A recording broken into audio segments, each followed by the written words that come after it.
May nag-comment din nga, bubaktas ko no, paggamit itong pagkawaray kalsada iyo para lang magdamang viewers mo.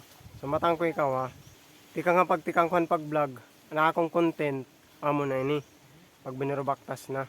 Kawaray kalsada ha amon, yan na, paano man susugaron nga, bubaktas ako kung di sa wadin na content.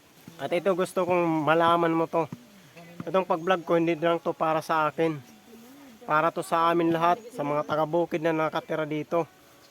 Mga barangay, mga aplang barangay, ang mga nagbabaktas, dira lang na para akon. Taray ko mapansin among lugar nga sugad hini. Sugad ng mga estudyante ho. Nakita ko itong mga estudyante. Nagbabaktas, Friday ang kulop. Nanay dira na eskwela, minsan hindi na pumapasok sa hapon. Kasi aakyat pa para kumuha ng baon sa lugar namin.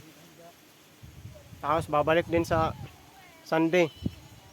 Ngayon, paano mo masisikmura kung ikaw nandito sa aming kalagayan? Na ganito ang pinagdadaanan namin. Nagbabaktas-baktas kami.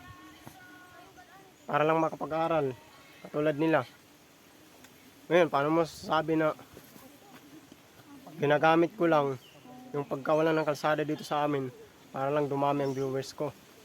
Kung ikaw kayang nandito sa kalagayan namin, kung hindi ka gumawa ng paraan para mapansin ang lugar nyo. Kahit mahirap itong ginagawa ko pa rin ito. Kasi para to sa lahat. Kasi kung dumating mga araw na wala na ako, maaalala rin nila na may isang buybaktas na gumawa ng paraan para mapansin ang lugar namin na ito. Tama. Kaya kung ikaw ang nandito sa aming kalagayan, Ano masasabi mo? anong masasabi mo?